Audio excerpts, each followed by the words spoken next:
ছোটবেলা থেকেই আমি গরু চড়িয়ে অভ্যস্ত, সেই জন্য সকলে আমাকে গোপাল নামে ডাকত।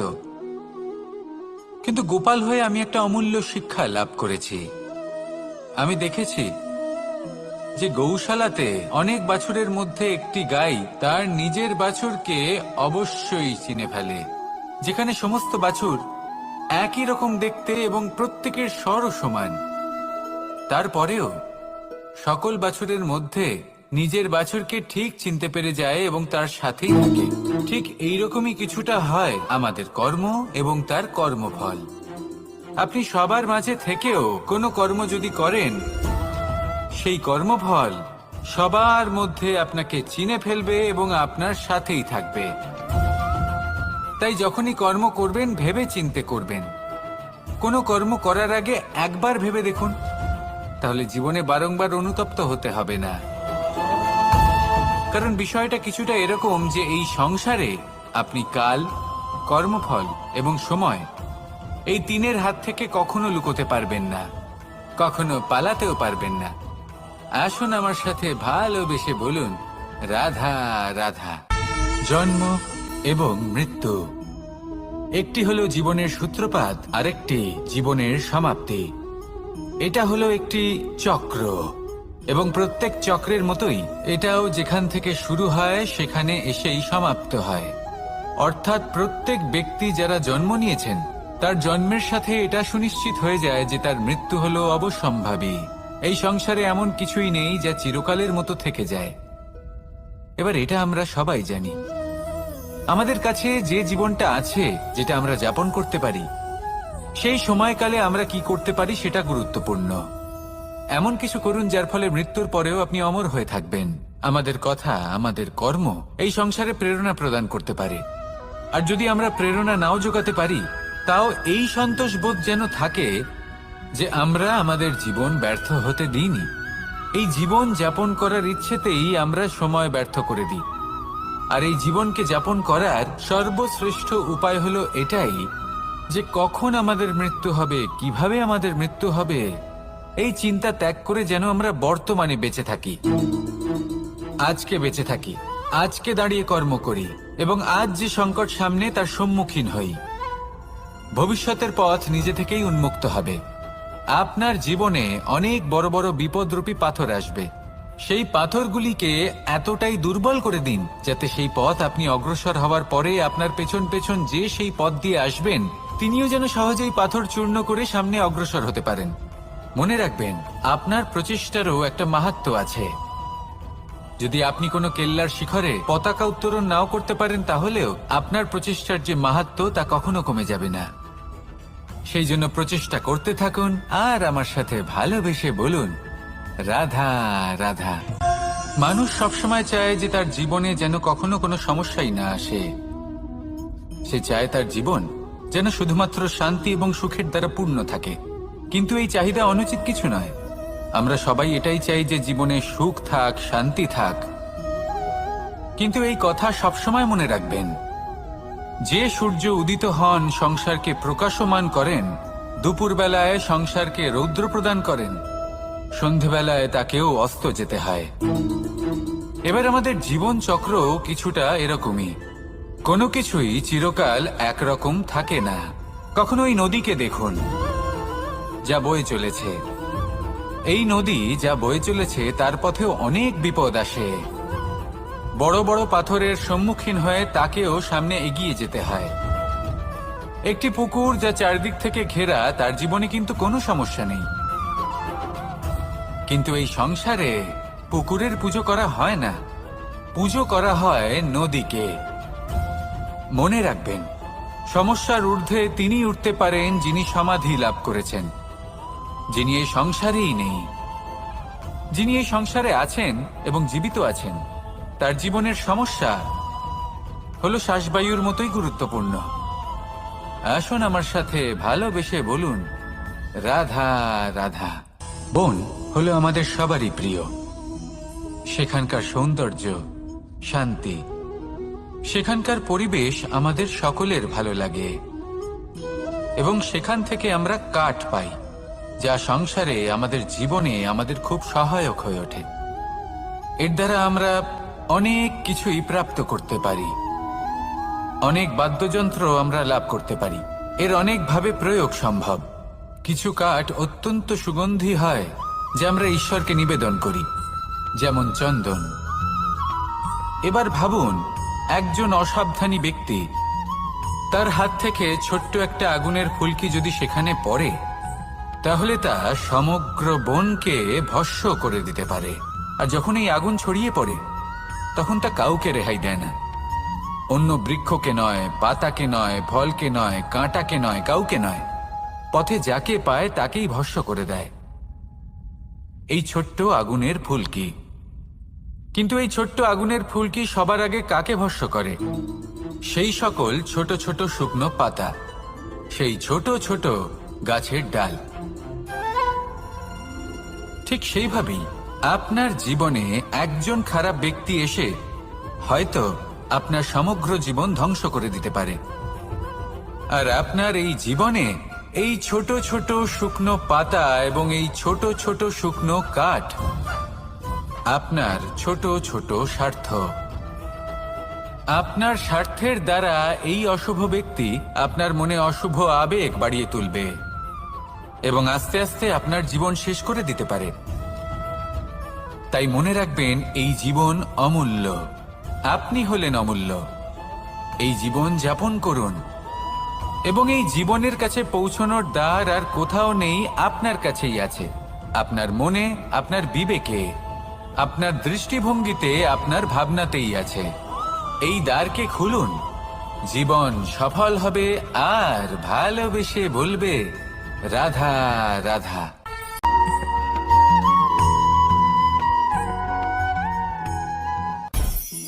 মানুষের একটি সমস্যা আছে যে মানুষ সাফল্যকে মাপতে থাকেন, লক্ষ্যপ্রাপ্তিকে মাপতে থাকেন এবং তার তুলনা করতে থাকেন যে ও এত কিছু পেল আর আমি পেলাম না,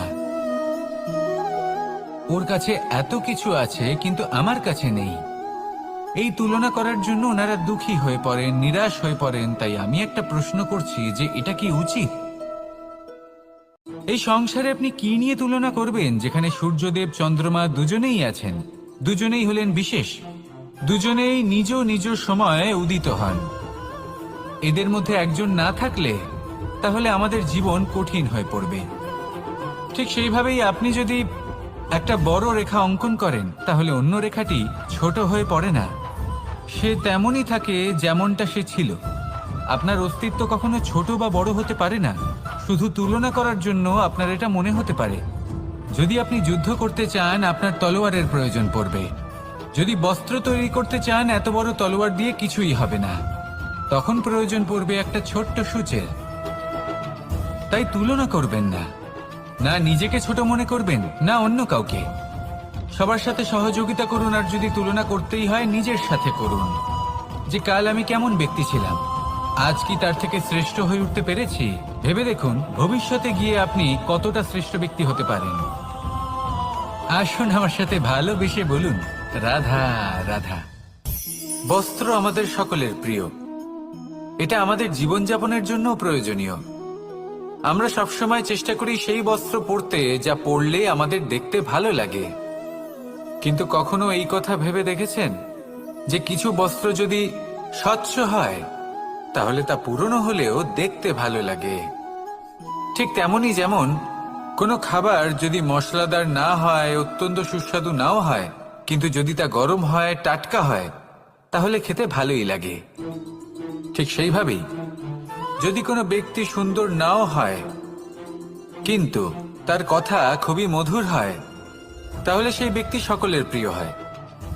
কোনো ব্যক্তি যদি ধনবান নাও হন, কিন্তু তিনি যদি গুণী হন, তাহলে এই সংসারে সম্মান লাভ করেন। সেই জন্য কখনো এই বিষয়ে দুঃখ পাবেন না যে আপনার কাছে ভৌতিক স্বাচ্ছন্দ্য নেই। আপনার কাছে সব থেকে বড় বস্তু, সব থেকে মূল্যবান বস্তু যেটা আছে, সেটা হলো আপনার আত্মা, আপনার মন, আপনার বিচারধারা, আপনার গুণ, আপনার কথা। এগুলো সবসময় শুভ রাখুন এবং সবসময় নিজের সাথে রাখুন। এই জীবন সফল হবে এবং প্রেমময় হয়ে বলে উঠবে, রাধা রাধা। নন্দ বাবাও খেলার ছলে খুব বড় বড় শিক্ষা দিতেন।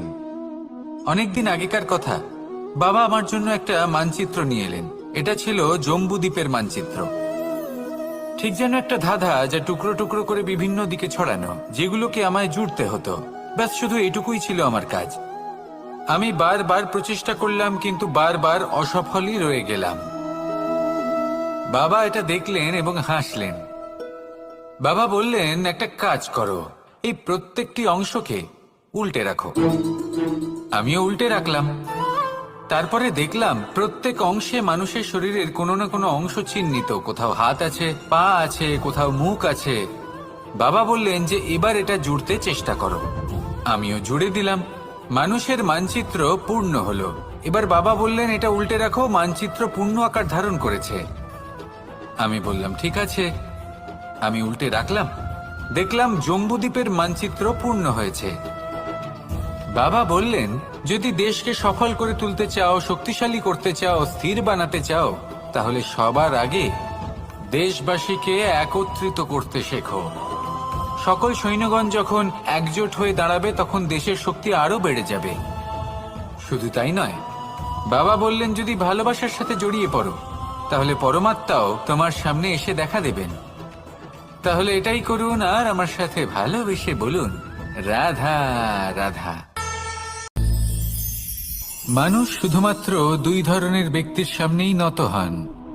একজন হলেন তিনি যাকে তিনি সম্মান করেন, আর আরেকজন যাকে তিনি ভয় পান। এবার কোনো ব্যক্তি যদি আপনার সামনে নত হন, তাহলে তার পেছনের কারণ কি? আপনার প্রতি সম্মান নাকি আপনার প্রতি ভয়? সেটা আপনাকেই বুঝতে হবে। যদি আপনি এমন মনে করেন যে তাতে কি যায় আসে, ভয় হোক বা সম্মান, কেউ আমার সামনে নত তো হচ্ছেন, যদি এটা আপনার চিন্তা ভাবনা হয়, তাহলে আপনাকে মনে করিয়ে দিই, এই সময় বদলাতে বেশি সময় লাগে না। আজ যে ব্যক্তি আপনাকে দেখে ভয় পাচ্ছে, কাল এই ভয়ের সমাপ্তিও ঘটতে পারে। আবার এমনও হতে পারে যে তার কাছে অত্যাধিক শক্তি চলে এলো। অনেক কিছুই হতে পারে। তাই মনে রাখবেন, যে মাথা ভয়ের কারণে নত হয়, তা সময় এলে সবার আগে বিরোধিতা করতে পারে। আর যে মাথা সম্মানের কারণে নত হয়, আপনার জন্য নিজের শিরচ্ছেদও সে করতে পারে। তাই সকলকে আপন করে নিন, কিন্তু ভয় প্রয়োগ করে নয়। কর্ম করুন এবং সম্মান অর্জন করুন। শুধু এটাই করুন আর আমার সাথে ভালোবেসে বলুন, রাধা রাধা। সূচের শেষে একটি ছিদ্র থাকে, যার দ্বারা আমরা এই সুতো পরাতে পারি। আর তারপর সূচের সাহায্যে এই সুতো দিয়ে বস্ত্র সেলাই করা যায়। কিন্তু যদি সুতোটা সোজা করে ধরা না হয়, তাহলে সূচে কখনো এই সুতো পরানোই সম্ভব নয়। যদি এতে কোনো গিঁট পড়ে, তখন তা কখনোই এই ছিদ্র দ্বারা প্রবেশ করা সম্ভব নয়। ঠিক এইভাবেই যদি আপনি কারোর জীবনে প্রবেশ করতে চান, কারোর অন্তরে প্রবেশ করতে চান, তাহলে আপনাকেও সহজ থাকতে হবে। এতে কোনো গিঁট থাকলে চলবে না। অর্থাৎ মনে যাতে কোনো মালিন্য না থাকে, যেন কোনো কুচিন্তা না থাকে। যদি এসব থাকে, তাহলে আপনি কখনো কারোর জীবনে প্রবেশ করতে পারবেন না। আর যদি কোনোভাবে আপনি প্রবেশ করেও যান, তাহলে তার মনে ঘর করতে পারবেন না। নিজেকে এই সুতোর মতন করে তুলুন, সহজ। মনে যেন কোনো কুচিন্তা না থাকে, সবার প্রতি যেন সদ্ভাবনা থাকে, শুভ চিন্তা থাকে। এমনটা করতে থাকুন। এমন একটা দিন আসবে যেদিন এই সমস্ত সংসারের ব্যক্তির মনে আপনি বাস করবেন। আর তখন এই মন প্রসন্ন হয়ে বলবে, রাধা রাধা। সূর্য হলেন আমার অত্যন্ত প্রিয়। প্রতিদিন আমাকে নতুন শিক্ষা দিতে থাকেন। একবার সূর্যকে দেখুন। 4 প্রহর পর্যন্ত উনি অন্ধকার সহ্য করেন, তারপর আস্তে আস্তে উদিত হন। প্রথমে লাল, তারপর গেরুয়া, তারপর শ্বেত বর্ণ ধারণ করেন। আস্তে আস্তে আকাশে উদিত হন, আর তারপর সমস্ত সংসারে প্রকাশমান হয়ে উঠবেন। এ হলো সূর্যের তপস্যা, তার ধৈর্য, তার প্রতীক্ষা, তার পরিশ্রম, যার ফলে উনি সংসারে সর্বোচ্চ স্থান অধিকার করেছেন। যদি আপনিও এই সংসারে সূর্যের মতোই মহান হয়ে উঠতে চান, সূর্যের মতো এই সংসারে সর্বোচ্চ স্থান অধিকার করতে চান, তাহলে আপনাকে সূর্যের মতোই তপস্যা করতে হবে, প্রতীক্ষা করতে হবে, ধৈর্য ধরতে হবে, পরিশ্রম করতে হবে। তবেই এই সংসারে আপনি সম্মান লাভ করবেন, যশ লাভ করবেন। আসুন আমার সাথে ভালোবেসে বলুন, রাধা রাধা। কথায় আছে যে স্বপ্ন এবং লক্ষ্য হলো একটি মুদ্রারই দুটি দিক। যতক্ষণ না স্বপ্ন দেখছেন ততক্ষণ বুঝবেন কি করে আপনার লক্ষ্য কি। স্বপ্ন দেখে যদি নিজের লক্ষ্য বুঝতে পারেন, সেটা পেতে চান, তবেই সেটা লাভ করতে পারবেন। কিন্তু স্বপ্ন এবং লক্ষ্য এই দুইয়ের মধ্যে একটা ভারসাম্য রয়েছে, যেটা বজায় রাখা প্রয়োজনীয়। একে আমরা বলে থাকি পরিশ্রম। দেখুন, যদি আপনি স্বপ্ন দেখতে চান তাহলে পরিশ্রম ত্যাগ করে নিদ্রা লাভ প্রয়োজন। কিন্তু যদি আপনি লক্ষ্য লাভ করতে চান তাহলে আপনাকে নিদ্রা ত্যাগ করে পরিশ্রম করতে হবে। তাই আলস্য ত্যাগ করুন এবং সিদ্ধান্ত নিন যে আপনি কি চান। আপনার জীবনের এই তুলাদণ্ডে স্বপ্নের পাল্লা ভারী হওয়া প্রয়োজন নাকি লক্ষ্যের? আমার মতে এই দুইয়ের মধ্যে যদি ভারসাম্য বজায় রাখেন তবে পথ নিজে থেকেই সামনে আসবে। শুধু সেই পথে অগ্রসর হতে থাকুন এবং আমার সাথে ভালোবেসে বলুন, রাধা রাধা। আমরা সবাই জীবনে সুখ লাভ করতে চাই। শুধু জীবনে কেন, জীবনের পরেও আমরা সুখ লাভ করতে চাই। আমরা সকলে স্বর্গের কামনা করি। কিন্তু খুব সহজ একটা কথা, যদি আপনি স্বর্গ লাভ করতে চান তাহলে প্রথমে মৃত্যু লাভ করতে হবে। আপনি যদি প্রাণই না দেন তাহলে আপনি স্বর্গ লাভ কিভাবে করবেন, তাই না? শুধু এই ছোট্ট একটা বিষয় দ্বারা আমরা জীবনে অনেক কিছুই শিখতে পারি। যদি আপনার কোনো লক্ষ্য থাকে, কোনো মনোবাঞ্ছিত স্থান থাকে, কোনো বড় কাজ আপনি করতে চান, তাহলে সেই সবই হবে। কিন্তু শুধুমাত্র কামনা করলে হবে না, আপনাকে কর্ম করতে হবে, নিরন্তর প্রয়াস, পরিশ্রম, পথ খুঁজতে হবে, সামনে অগ্রসর হতে হবে। কখনো অসফল হলে তার কারণ খুঁজতে হবে, বিপদের সম্মুখীন হতে হবে, অন্তর থেকে নিজের শক্তি বাড়িয়ে তুলতে হবে। তবেই আপনি নিজের লক্ষ্য লাভ করতে পারবেন, মনোবাঞ্ছিত স্থান পাবেন।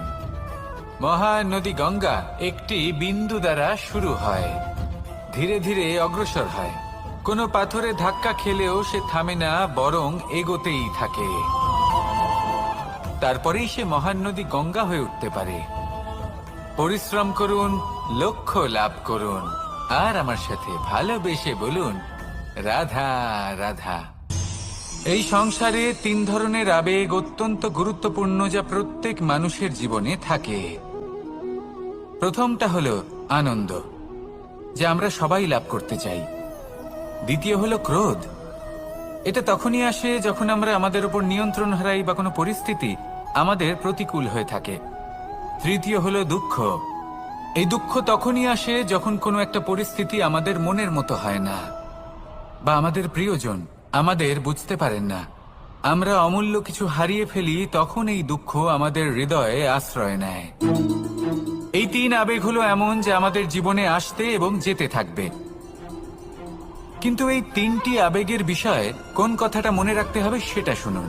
যখনই আপনি আনন্দে থাকবেন, প্রতিশ্রুতি দেবেন না। কারণ যখন মানুষ আনন্দে থাকেন তখন তিনি নিজের বিবেক বোধ হারিয়ে ফেলেন। দ্বিতীয়ত, যখনই আপনি ক্রুদ্ধ হবেন, উত্তর দেবেন না। কারণ ক্রোধের বশে যে উত্তরই দেবেন সেটা শুভ হবে না। তৃতীয়ত, যখনই আপনি দুঃখী থাকবেন, কোনো সিদ্ধান্ত নেবেন না। তখন নিজের মনের ওপর, নিজের কর্মের ওপর, নিজের উপর নিয়ন্ত্রণ রাখতে চেষ্টা করুন। যদি এই তিনটি আবেগের ক্ষেত্রে এই জিনিসগুলো মনে রাখেন তাহলে জীবনে কখনো আক্ষেপ করবেন না। আসুন আমার সাথে ভালোবেসে বলুন, রাধা রাধা। আমাদের মধ্যে বেশিরভাগ মানুষ কোনো না কোনো মহাশক্তির উপস্থিতিকে বিশ্বাস করেন। আমরা মনে করি যে এ হলো সেই মহাশক্তি যার প্রভাব, যার কৃপা চিরকাল আমাদের উপর বজায় থাকে। আমাদের কর্মের ওপর, কর্মফলের ওপর চিরকাল তার দৃষ্টি থাকে। আমাদের মধ্যে কেউ একে ঈশ্বর মনে করেন, কেউ বা প্রকৃতি মনে করেন, বা কেউ কোনো গৃহপালিত পশুর মধ্যে মহাশক্তির দর্শন লাভ করেন বা কেউ কোনো বস্তুর মধ্যে, প্রত্যেকের নিজস্ব বিশ্বাস আছে। কিন্তু সেই শক্তির থেকে আশীর্বাদ লাভের জন্য বা কোনো ইচ্ছে পূরণের জন্য আমরা কখনো না কখনো মন্দিরে যাই। এই মন্দির শব্দের সূত্রপাত কিভাবে, আগে সেটা বুঝে নেওয়া যাক। মন্দির এই শব্দের আরম্ভ হল মনের দ্বারা। কিন্তু বেশিরভাগ মানুষ যখনই মন্দিরে যান কোনো ইচ্ছে পূরণের জন্য বা ইচ্ছে পূরণ হওয়ার পরে ধন্যবাদ দেওয়ার জন্য, তখন তিনি শুধুমাত্র শারীরিকভাবে সেখানে উপস্থিত থাকেন। তার মন তো সাংসারিক কাজের মধ্যেই ঘোরাফেরা করতে থাকে, তাই না? তাহলে বলুন, এর অর্থ কি? যদি আপনি মন্দিরে নিজের মনকেই না নিয়ে যান, তাহলে তার কি লাভ হবে? মন্দিরে গিয়ে নিজের মনকে ঈশ্বরের চরণে পূর্ণরূপে সমর্পণ করুন। নিজের মন থেকে ঈশ্বরের আরাধনা করুন, আর এই মন থেকেই বলুন, রাধা রাধা। ছোটবেলা থেকেই আমি গরু চড়িয়ে অভ্যস্ত, সেই জন্য সকলে আমাকে গোপাল নামে ডাকত। কিন্তু গোপাল হয়ে আমি একটা অমূল্য শিক্ষা লাভ করেছি। আমি দেখেছি যে গৌশালাতে অনেক বাছুরের মধ্যে একটি গাই তার নিজের বাছুরকে অবশ্যই চিনে ফেলে। যেখানে সমস্ত বাছুর একই রকম দেখতে এবং প্রত্যেকের স্বরও সমান, তারপরেও সকল বাছুরের মধ্যে নিজের বাছুরকে ঠিক চিনতে পেরে যায় এবং তার সাথেই থাকে। ঠিক এইরকমই কিছুটা হয় আমাদের কর্ম এবং তার কর্মফল। আপনি সবার মাঝে থেকেও কোনো কর্ম যদি করেন, সেই কর্মফল সবার মধ্যে আপনাকে চিনে ফেলবে এবং আপনার সাথেই থাকবে। তাই যখনই কর্ম করবেন ভেবে চিন্তে করবেন। কোনো কর্ম করার আগে একবার ভেবে দেখুন, তাহলে জীবনে বারংবার অনুতপ্ত হতে হবে না। কারণ বিষয়টা কিছুটা এরকম যে এই সংসারে আপনি কাল, কর্মফল এবং সময়, এই তিনের হাত থেকে কখনো লুকোতে পারবেন না, কখনো পালাতেও পারবেন না। আসুন আমার সাথে ভালোবেসে বলুন, রাধা রাধা। জন্ম এবং মৃত্যু, একটি হলো জীবনের সূত্রপাত, আরেকটি জীবনের সমাপ্তি। এটা হলো একটি চক্র, এবং প্রত্যেক চক্রের মতোই এটাও যেখান থেকে শুরু হয় সেখানে এসেই সমাপ্ত হয়। অর্থাৎ প্রত্যেক ব্যক্তি যারা জন্ম নিয়েছেন তার জন্মের সাথে এটা সুনিশ্চিত হয়ে যায় যে তার মৃত্যু হলো অবশ্যম্ভাবী। এই সংসারে এমন কিছুই নেই যা চিরকালের মতো থেকে যায়। এবার এটা আমরা সবাই জানি। আমাদের কাছে যে জীবনটা আছে, যেটা আমরা যাপন করতে পারি, সেই সময়কালে আমরা কি করতে পারি সেটা গুরুত্বপূর্ণ। এমন কিছু করুন যার ফলে মৃত্যুর পরেও আপনি অমর হয়ে থাকবেন। আমাদের কথা, আমাদের কর্ম এই সংসারে প্রেরণা প্রদান করতে পারে।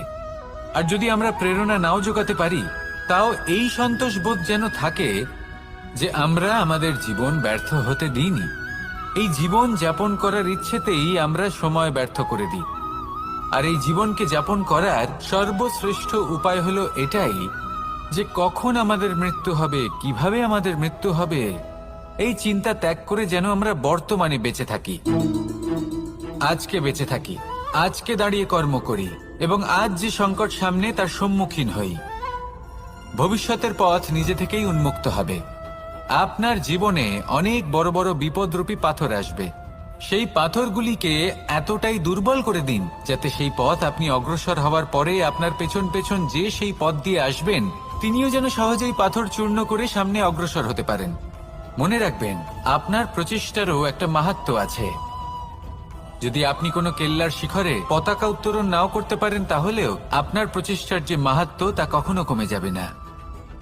সেই জন্য প্রচেষ্টা করতে থাকুন আর আমার সাথে ভালোবেসে বলুন, রাধা রাধা। মানুষ সবসময় চায় যে তার জীবনে যেন কখনো কোনো সমস্যাই না আসে। সে চায় তার জীবন যেন শুধুমাত্র শান্তি এবং সুখের দ্বারা পূর্ণ থাকে। কিন্তু এই চাহিদা অনুচিত কিছু নয়। আমরা সবাই এটাই চাই যে জীবনে সুখ থাক, শান্তি থাক। কিন্তু এই কথা সবসময় মনে রাখবেন, যে সূর্য উদিত হন সংসারকে প্রকাশমান করেন, দুপুরবেলায় সংসারকে রৌদ্র প্রদান করেন, সন্ধেবেলায় তাকেও অস্ত যেতে হয়। এবার আমাদের জীবন চক্র কিছুটা এরকমই। কোনো কিছুই চিরকাল একরকম থাকে না। কখনো এই নদীকে দেখুন, যা বয়ে চলেছে। এই নদী যা বয়ে চলেছে তার পথেও অনেক বিপদ আসে। বড় বড় পাথরের সম্মুখীন হয়ে তাকেও সামনে এগিয়ে যেতে হয়। একটি পুকুর যা চারদিক থেকে ঘেরা, তার জীবনে কিন্তু কোনো সমস্যা নেই। কিন্তু এই সংসারে পুকুরের পুজো করা হয় না, পুজো করা হয় নদীকে। মনে রাখবেন, সমস্যার ঊর্ধ্বে তিনি উঠতে পারেন যিনি সমাধি লাভ করেছেন, যিনি এই সংসারেই নেই। যিনি এই সংসারে আছেন এবং জীবিত আছেন, তার জীবনের সমস্যা হলো শ্বাসবায়ুর মতোই গুরুত্বপূর্ণ। আসুন আমার সাথে ভালোবেসে বলুন, রাধা রাধা। বন হলো আমাদের সবারই প্রিয়। সেখানকার সৌন্দর্য, শান্তি, সেখানকার পরিবেশ আমাদের সকলের ভালো লাগে এবং সেখান থেকে আমরা কাঠ পাই, যা সংসারে আমাদের জীবনে আমাদের খুব সহায়ক হয়ে ওঠে। এর দ্বারা আমরা অনেক কিছুই প্রাপ্ত করতে পারি। অনেক বাদ্যযন্ত্র আমরা লাভ করতে পারি। এর অনেকভাবে প্রয়োগ সম্ভব। কিছু কাঠ অত্যন্ত সুগন্ধি হয়, যা আমরা ঈশ্বরকে নিবেদন করি, যেমন চন্দন। এবার ভাবুন, একজন অসাবধানী ব্যক্তি, তার হাত থেকে ছোট্ট একটা আগুনের ফুলকি যদি সেখানে পড়ে, তাহলে তা সমগ্র বনকে ভস্ম করে দিতে পারে। আর যখন এই আগুন ছড়িয়ে পড়ে, তখন তা কাউকে রেহাই দেয় না। অন্য বৃক্ষকে নয়, পাতাকে নয়, ফলকে নয়, কাঁটাকে নয়, কাউকে নয়, পথে যাকে পায় তাকেই ভস্ম করে দেয়। এই ছোট্ট আগুনের ফুলকি। কিন্তু এই ছোট্ট আগুনের ফুলকি সবার আগে কাকে ভস্ম করে? সেই সকল ছোট ছোট শুকনো পাতা, সেই ছোট ছোট গাছের ডাল। ঠিক সেইভাবেই আপনার জীবনে একজন খারাপ ব্যক্তি এসে হয়তো আপনার সমগ্র জীবন ধ্বংস করে দিতে পারে। আর আপনার এই জীবনে এই ছোট ছোট শুকনো পাতা এবং এই ছোট ছোট শুকনো কাঠ আপনার ছোট ছোট স্বার্থ। আপনার স্বার্থের দ্বারা এই অশুভ ব্যক্তি আপনার মনে অশুভ আবেগ বাড়িয়ে তুলবে এবং আস্তে আস্তে আপনার জীবন শেষ করে দিতে পারে। তাই মনে রাখবেন, এই জীবন অমূল্য। আপনি হলেন অমূল্য। এই জীবন যাপন করুন এবং এই জীবনের কাছে পৌঁছানোর দ্বার আর কোথাও নেই, আপনার কাছেই আছে। আপনার মনে, আপনার বিবেকে, আপনার দৃষ্টিভঙ্গিতে, আপনার ভাবনাতেই আছে। এই দ্বারকে খুলুন, জীবন সফল হবে আর ভালোবেসে বলবে, রাধা রাধা।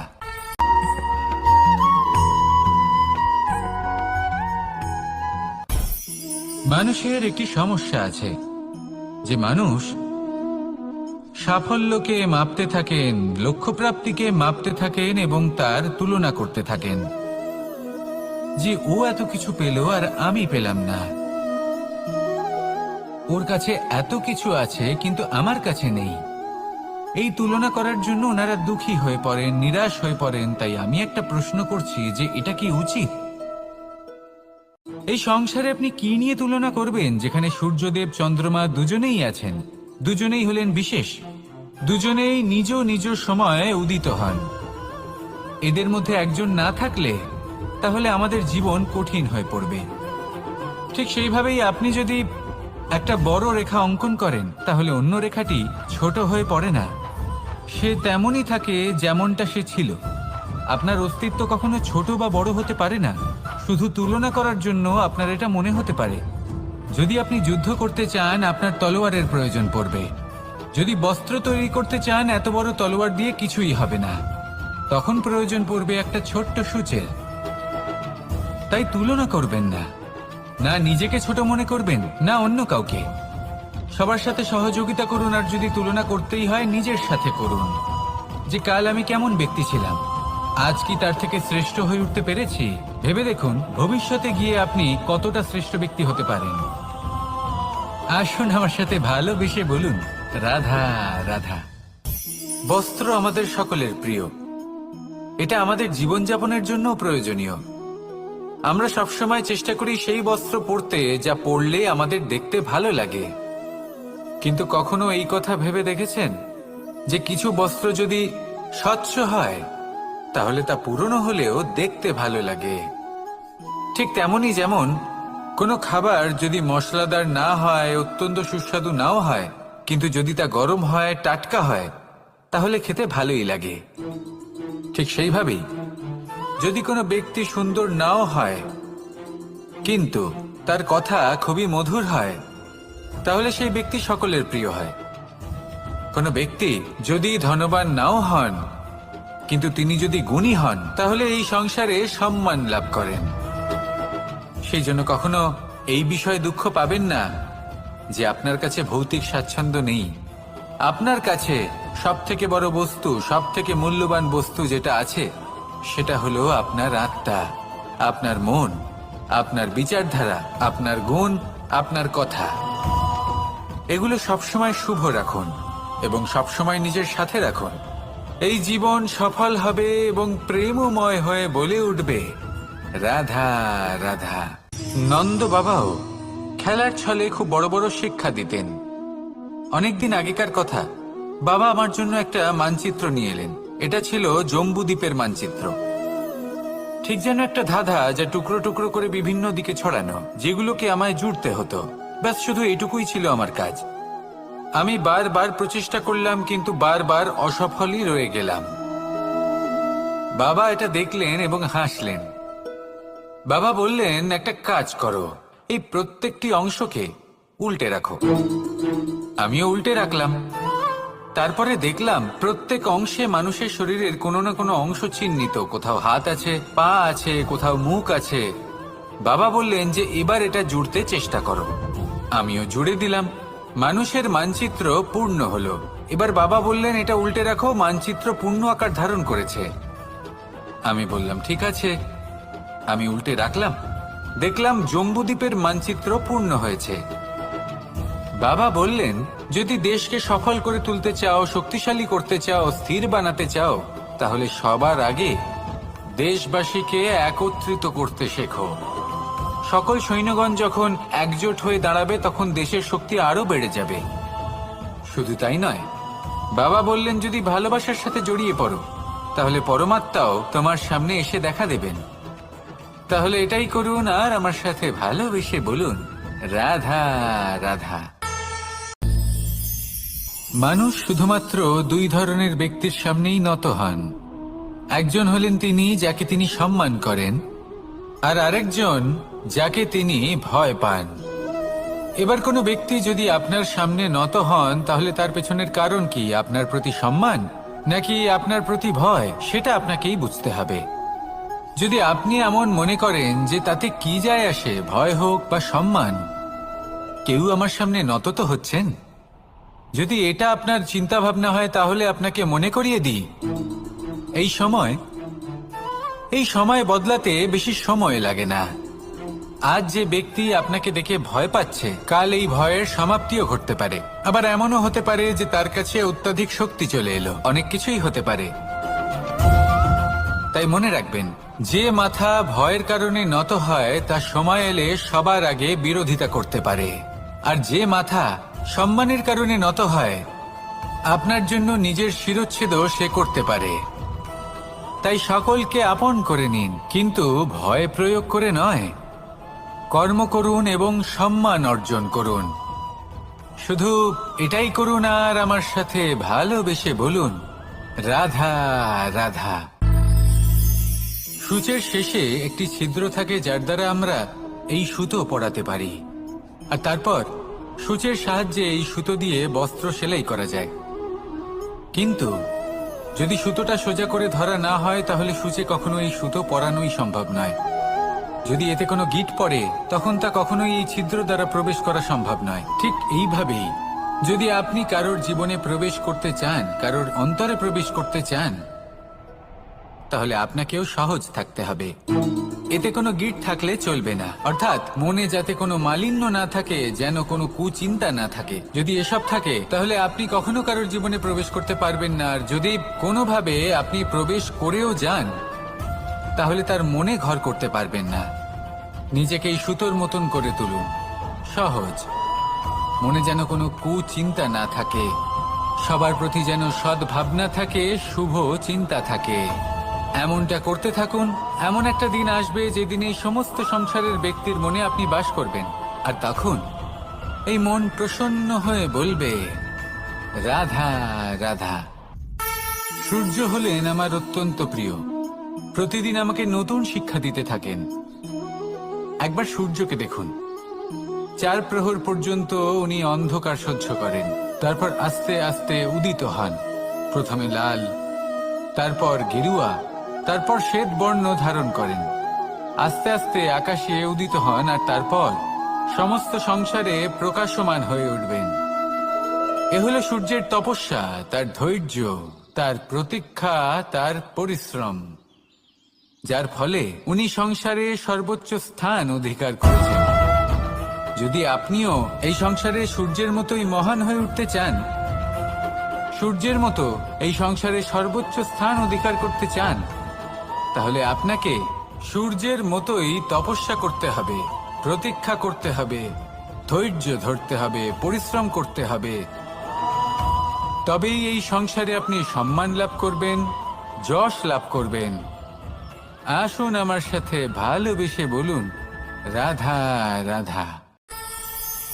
কথায় আছে যে স্বপ্ন এবং লক্ষ্য হলো একটি মুদ্রারই দুটি দিক। যতক্ষণ না স্বপ্ন দেখছেন ততক্ষণ বুঝবেন কি করে আপনার লক্ষ্য কি। স্বপ্ন দেখে যদি নিজের লক্ষ্য বুঝতে পারেন, সেটা পেতে চান, তবেই সেটা লাভ করতে পারবেন। কিন্তু স্বপ্ন এবং লক্ষ্য এই দুইয়ের মধ্যে একটা ভারসাম্য রয়েছে, যেটা বজায় রাখা প্রয়োজনীয়। একে আমরা বলে থাকি পরিশ্রম। দেখুন, যদি আপনি স্বপ্ন দেখতে চান, তাহলে পরিশ্রম ত্যাগ করে নিদ্রা লাভ প্রয়োজন। কিন্তু যদি আপনি লক্ষ্য লাভ করতে চান, তাহলে আপনাকে নিদ্রা ত্যাগ করে পরিশ্রম করতে হবে। তাই আলস্য ত্যাগ করুন এবং সিদ্ধান্ত নিন যে আপনি কি চান। আপনার জীবনের এই তুলাদণ্ডে স্বপ্নের পাল্লা ভারী হওয়া প্রয়োজন নাকি লক্ষ্যের? আমার মতে এই দুইয়ের মধ্যে যদি ভারসাম্য বজায় রাখেন, তবে পথ নিজে থেকেই সামনে আসবে। শুধু সেই পথে অগ্রসর হতে থাকুন এবং আমার সাথে ভালোবেসে বলুন, রাধা রাধা। আমরা সবাই জীবনে সুখ লাভ করতে চাই। শুধু জীবনে কেন, জীবনের পরেও আমরা সুখ লাভ করতে চাই। আমরা সকলে স্বর্গের কামনা করি। কিন্তু খুব সহজ একটা কথা, যদি আপনি স্বর্গ লাভ করতে চান, তাহলে প্রথমে মৃত্যু লাভ করতে হবে। আপনি যদি প্রাণই না দেন, তাহলে আপনি স্বর্গ লাভ কিভাবে করবেন, তাই না? শুধু এই ছোট্ট একটা বিষয় দ্বারা আমরা জীবনে অনেক কিছুই শিখতে পারি। যদি আপনার কোনো লক্ষ্য থাকে, কোনো মনোবাঞ্ছিত স্থান থাকে, কোনো বড় কাজ আপনি করতে চান, তাহলে সেই সবই হবে। কিন্তু শুধুমাত্র কামনা করলে হবে না, আপনাকে কর্ম করতে হবে, নিরন্তর প্রয়াস, পরিশ্রম, পথ খুঁজতে হবে, সামনে অগ্রসর হতে হবে। কখনো অসফল হলে তার কারণ খুঁজতে হবে, বিপদের সম্মুখীন হতে হবে, অন্তর থেকে নিজের শক্তি বাড়িয়ে তুলতে হবে। তবেই আপনি নিজের লক্ষ্য লাভ করতে পারবেন, মনোবাঞ্ছিত স্থান পাবেন। মহানদী গঙ্গা একটি বিন্দু দ্বারা শুরু হয়, ধীরে ধীরে অগ্রসর হয়। কোনো পাথরে ধাক্কা খেলেও সে থামে না, বরং এগোতেই থাকে। তারপরেই সে মহান নদী গঙ্গা হয়ে উঠতে পারে। পরিশ্রম করুন, লক্ষ্য লাভ করুন, আর আমার সাথে ভালোবেসে বলুন, রাধা রাধা। এই সংসারে 3 ধরনের আবেগ অত্যন্ত গুরুত্বপূর্ণ, যা প্রত্যেক মানুষের জীবনে থাকে। প্রথমটা হলো আনন্দ, যা আমরা সবাই লাভ করতে চাই। দ্বিতীয় হলো ক্রোধ। এটা তখনই আসে যখন আমরা আমাদের উপর নিয়ন্ত্রণ হারাই বা কোনো পরিস্থিতি আমাদের প্রতিকূল হয়ে থাকে। তৃতীয় হলো দুঃখ। এই দুঃখ তখনই আসে যখন কোনো একটা পরিস্থিতি আমাদের মনের মতো হয় না, বা আমাদের প্রিয়জন আমাদের বুঝতে পারেন না। আমরা অমূল্য কিছু হারিয়ে ফেলি, তখন এই দুঃখ আমাদের হৃদয়ে আশ্রয় নেয়। এই 3 আবেগ হলো এমন যে আমাদের জীবনে আসতে এবং যেতে থাকবে। কিন্তু এই তিনটি আবেগের বিষয়ে কোন কথাটা মনে রাখতে হবে সেটা শুনুন। যখনই আপনি আনন্দে থাকবেন, প্রতিশ্রুতি দেবেন না, কারণ যখন মানুষ আনন্দে থাকেন তখন তিনি নিজের বিবেক বোধ হারিয়ে ফেলেন। দ্বিতীয়ত, যখনই আপনি